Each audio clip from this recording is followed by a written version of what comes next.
Hello student, अभी तक हम लोगों ने पिछले वीडियो में मिड डे मील स्कीम के बारे में डिस्कशन किया था। ओके। आज हम लोग इस चैप्टर को, जिसका नाम है डेमोक्रेसी, इसको कंप्लीट करेंगे और इसके जो है शॉर्ट टाइप के जो क्वेश्चन होंगे उन्हें भी आज हम लोग कंप्लीट कर लेंगे।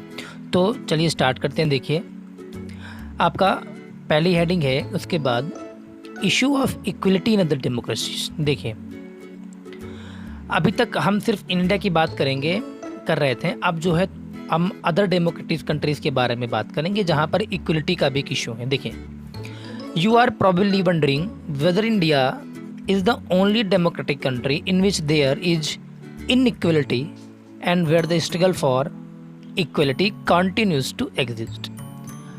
You are probably wondering. देखिए, आपको हमेशा ये जानकर क्या होगा, थोड़ा सा वंडरिंग महसूस होगा कि जो है India is the only democratic, कि आप इंडिया ही केवल ओनली डेमोक्रेटिक कंट्री नहीं है जहाँ पर इनइक्वलिटी है, and where the struggle for equality continues to exist, और जहाँ पर इक्वलिटी के लिए स्ट्रगल हो रहा है। सिर्फ इंडिया नहीं है।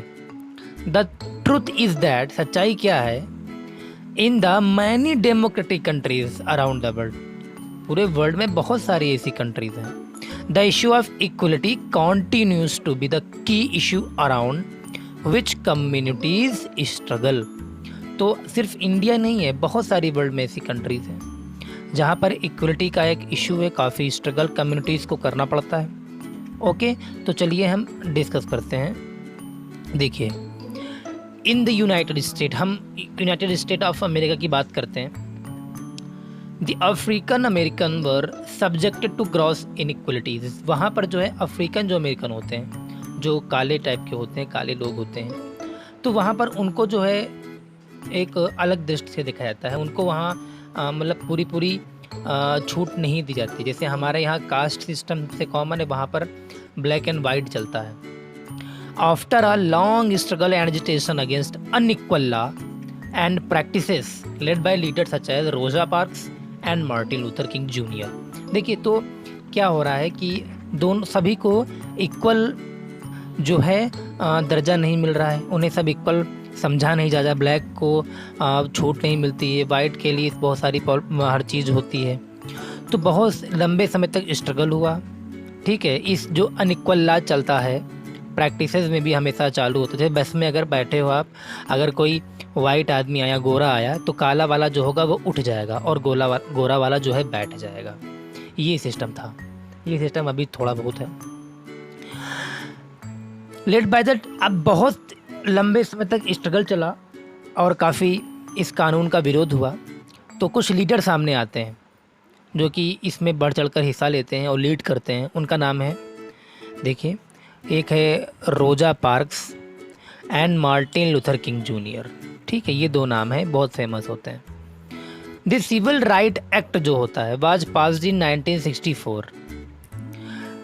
अमेरिका में सिविल राइट एक्ट पास होता है 1964 में। क्यों पास होता है कि इस एक्ट में ये बताया जाता है कि किसी को आप रेस, रिलीजियन और नेशनलिटी के हिसाब से आप उसको प्रोहिबिटेड नहीं कर सकते हो। ठीक है, सब बराबर हैं, चाहे वो किसी भी जात का हो, चाहे वो किसी भी धर्म का हो, चाहे वो किसी भी रेस से हो, चाहे वो किसी भी नेशनल से हो, कंट्री से हो। Okay. Martin Luther King Junior received the Nobel peace prize for the leading civil right movement. ये इनका एक अचीवमेंट है। आप अचीवमेंट जानिए कि मार्टिन लूथर किंग जूनियर ने इसको लीड किया था, इस सिविल राइट मूवमेंट को। तो जो है क्या होता है, इनको नोबेल पीस प्राइज अवार्ड मिलता है। ओके, नोबेल पीस प्राइज आपको ये। ओके,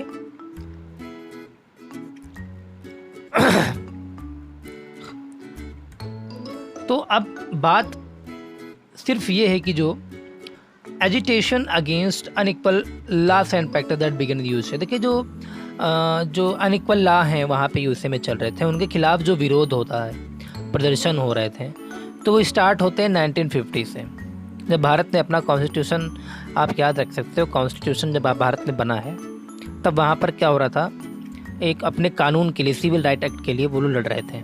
ओके, आइए आगे आते हैं। अब अगर ये देखिए, ये जो आप इमेज देख रहे हैं, ये रोजा पार्क्स हैं। ओके, रोजा पार्क्स। और उसके बाद बात करेंगे हम दूसरी इमेज की, और दूसरी इमेज में आप लोग देख रहे होंगे, ये है Martin Luther King junior. Okay, जिनको सिविल राइट मूवमेंट जो लीड करने के लिए इन्हें नोबेल पीस प्राइज़ अवार्ड भी मिला था। ओके, अब बात करते हैं आगे। देखिए, रोजा पार्क्स के बारे में डिस्कस कर लेते हैं।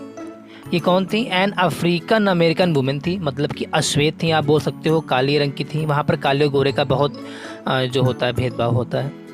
ऑन 1 दिसंबर 1955 ये डेट है। Become instrumental steering and education again the discrimination practices of the white skin. देखो क्या हुआ कि 1955 में क्या हुई, ये भी उसी भेदभाव के क्या होंगी, शिकार होंगी। एक वाइट स्किन मतलब कि गोरों से जो है शिकार होंगी। क्या होता है देखिए, on the fateful day she was returning after long and tiring day. एक बार वो काफ़ी थकी हुई और काफ़ी दूर से जो है आ रही थी, कहीं से जो है ट्रैवल करके। She refuse to give her seat to white man. अब जब चूँकि इतनी कठिन जो होता है कि जो सफ़र करके इंसान आ रहा है, थका हुआ आ रहा है, अगर आपसे कोई कह दे कि जो होता है आप सीट आप जो है हट जाइए यहाँ से, मुझे बैठने दीजिए। और चूँकि एक वाइट मैन था, एक गोरा इंसान था, ठीक है, तो वो कहता है कि सीट इनसे मांगता है, तो ये सीट के लिए मना कर देती हैं कि मैं थकी हूँ, मैं सीट नहीं दे सकती। ठीक है, तो यही चूँकि यहाँ पे ब्लैक लोग नहीं मना करते थे। ब्लैक लोग काम था कि वो अपने आप को उठा लेना, और जो तुम्हारे गोरे लोग होंगे वो बैठेंगे। ठीक है, her refusal started huge agitation against the fair skin. और उनका इसी जो रिफ्यूज़ल था, ये बहुत बड़ा एक जो होता है एजिटेशन स्टार्ट कर देता है फेयर स्किन के खिलाफ, गोरे लोगों के खिलाफ, क्योंकि उससे पहले कोई मना ही नहीं करता था। ठीक है, बहुत बड़ी बात बन गई है। The civil came to know as civil right movement. और इसी को जो है हम लोग किस नाम से जानने लगे? सिविल राइट मूवमेंट के नाम से जानने लगे। ओके, अब हम लोग देखते हैं आगे। The civil right act of 1964 prohibited discrimination on the ground of race, religion, colour. ये तो हम लोग पढ़ चुके हैं। जो सिविल राइट एक्ट पास कब हुआ? 1964 में पास हुआ है। और इसमें जो है किसी भी चीज़ को जो है, चाहे वो धर्म से हो, कलर से हो, रंग भेदभाव, इन सब से जो है उसको डिस्क्रिमिनेट नहीं किया जा सकता, सबको इक्वलिटी देनी पड़ेगी। तो ये चीज़ें तो हमारी क्या था, इश्यूज़ थे हमारे equality in other democratic countries में, सिर्फ इंडिया में नहीं है, हम कई कंट्रीज़ में देखते हैं। और हमने सबसे बड़ा जो लोकतंत्र था, जो सबसे जो पुराना हम मानते हैं डेमोक्रेसी, ओल्डेस्ट अगर है तो वो अमेरिका है। तो हमने अमेरिका के बारे में डिस्कस कर लिया। आइए थोड़ा सा अब देख लेते हैं लास्ट अपने चैप्टर की जो लास्ट हेडिंग है वो चैलेंज फॉर डेमोक्रेसी है। कौन कौन से चैलेंजेस होते हैं? Okay, no country can be described as being completely democratic. ठीक, कोई कंट्री जो होता है हम उसको कम्प्लीटली डेमोक्रेटिक नहीं बोल सकते। देर आर ऑलवेज कम्युनिटीज़, वहाँ पर कोई ना कोई कम्युनिटीज ऐसी होती हैं, and individual trying to expand the idea of democracy and push for a greater recognition equality on exist as well as new issue. देखिए, बहुत सारे लोग ऐसे कम्युनिटी होते हैं, इंडिविजुअल हों, जो कि अपने आइडिया जो होते हैं वो डेमोक्रेसी के, वो क्या करते रहते हैं, इक्वलिटी के रूप में जो है वो फैलाना चाहते हैं। वो भी कभी ना कभी तो रहे ही हैं जो एक नए तरीके से कुछ नए नए मुद्दों को डेमोक्रेसी के उठाते रहते हैं। Central to the struggle for the recognition person are as equal for the dignity to the maintain. और बात की जाए तो ये जो स्ट्रगल होता है रिकग्निशन के लिए, तो सभी पर्सन इक्वल होते हैं डिग्निटी में, और सबको ये चीज़ मेंटेन भी करनी चाहिए। तो ये चैलेंजेस हैं। अगर कोई चीज़ उठी है, अगर उसके लिए कोई कानून बना दिया गया है, तो आप उसे बनाए रखना भी बहुत बड़ी ज़रूरी चीज़ है। अब जैसे कि कोई बात कहते हैं कि सभी कास्ट भारत में बराबर है, सबको समान दर्जा देना चाहिए, लेकिन फिर भी क्या हम लोग देते हैं? फिर भी क्या होता है, हम लोग आसपास अपने चारों ओर ये देखते हैं कि अभी भी कहीं ना कहीं डिस्क्रिमिनेशन हो रहा है। किस नाम पे हो रहा है? वो हिंदू है, मुस्लिम है, वो इस जात का है, वो इस जात का है, तो डिस्क्रिमिनेशन अभी भी होता है। तो ये चैलेंजेस होते हैं डेमोक्रेसी के। In the few chapter of the books we will try to, तो अगले चैप्टर में जो हम लोग पढ़ेंगे कौन कौन सी चीज़ें होती हैं, तो आपका यहाँ से जो चैप्टर कंप्लीट होता है। ओके, यहाँ चैप्टर आपका जो है कंप्लीट होता है। इसका नाम है सिविक्स का पहला चैप्टर आपका है डेमोक्रेसी। ओके, अब बात करते हैं इसकी एक्सरसाइज की। देखो, पिछले वीडियो में हमने जो आपके शॉर्ट टाइप के क्वेश्चन थे, हमने कुछ 3 क्वेश्चन डिस्कस किए थे आउट ऑफ 5। अब 4 और 5th क्वेश्चन आपके बच्चे हैं, वो इस वीडियो में आपको मिलते हैं, ठीक है। ओके, चलिए हम लोग आगे बढ़ते हैं। देखिए ये जो है थिंक डिफरेंट विद रवि, ये चैनल है हमारा, ठीक है।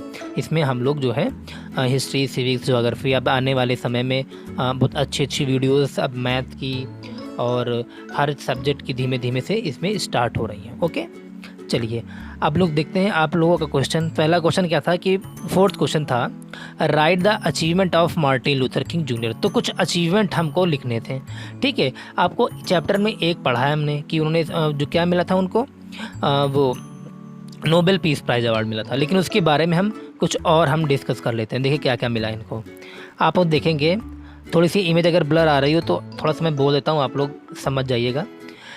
पहला था कि कौन कौन से अचीवमेंट है मार्टिन लूथर किंग के। तो पहला है ही led the Montgomery bus boycott. तो एक मोंटगोमरी की जो बस थी जाने वाली, उसको बाइकआउट इन्होंने किया था। ओके, मोंटगोमरी एक जगह का नाम है। ओके, तो आपको ये बात याद करनी है, उस बस का बाइकआउट किया था। और क्या किया था इन्होंने, he led the Birmingham campaign. उन्होंने बर्मिंघम कैंपेन को भी लीड किया था। Okay, his speech intensified the civil right movement. अच्छा, जो सिविल राइट मूवमेंट था ना, तो उसमें इनकी स्पीच बहुत ज़ोरदार थी। आपने इमेज में देखा होगा, इनकी अगर स्पीच ज़ोरदार थी कि लोग सुनकर वाह क्या बात है, हमको ये काम सही होना चाहिए, ऐसा ही होना चाहिए, तो ये बहुत ज़ोरदार बोलते थे, ठीक है। तो ये भी इनका अचीवमेंट था। 4th हम लोगों ने चैप्टर में पढ़ा, he received the Nobel peace prize award for the leading civil rights movement. ये हमारे 4 जो हैं, ये क्या है, अचीवमेंट हैं। Okay, he led the Montgomery bus boycott, और वो बर्मिंघम कैंपेन को लीड करते हैं। उनकी स्पीच इंटेंसिफाइड होती है सिविल राइट्स मूवमेंट के लिए, और उन्हें नोबेल पीस प्राइज अवार्ड मिलता है। उसके बाद बात करेंगे हमारी आगे की। Last question, what was the cause of improvement in attendance at school. देखिए कारण क्या था, ये पूछ रहा था। छोटा सा हम लोगों ने मिड डे मील स्कीम में देखा था कि क्या अटेंडेंस के जो है कॉजेज़ क्या है इम्प्रूवमेंट करने के, क्यों ज़रूरत पड़ गई हमको इम्प्रूवमेंट करने की। तो ठीक है, छोटा सा हम लोग इसमें लिखते हैं।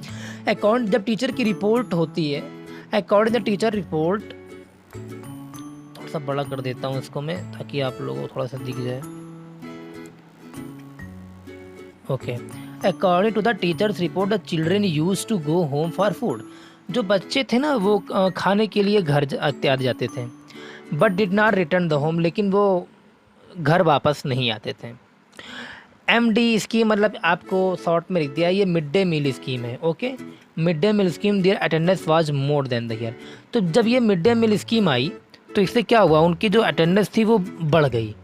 तो ये तो सिर्फ हमने आउटकम लिख दिया है। तो इम्प्रूवमेंट करने का कारण यही था कि जो है काफ़ी बच्चे जो हैं आपके वो खाने के बहाने घर जाते थे, आते नहीं थे, मतलब लैक ऑफ इंटरेस्ट भी हम बोल सकते हैं। तो वैसे बहुत सारी चीज़ें थी, हमने सिर्फ एक पॉइंट इसमें डिस्कस किया, बाकी तो हमने हेडिंग में बताया था। अब उसके बाद हम अगली वीडियो में डिस्कस करेंगे अपने क्वेश्चन डिटेल की, और MCQs और इन सब की डिस्कस कर लेंगे। उसके बाद हम कंप्लीट चैप्टर को डिस्कस हो चुका होगा। ओके, थैंक यू, मिलते हैं हम लोग अगली वीडियो में।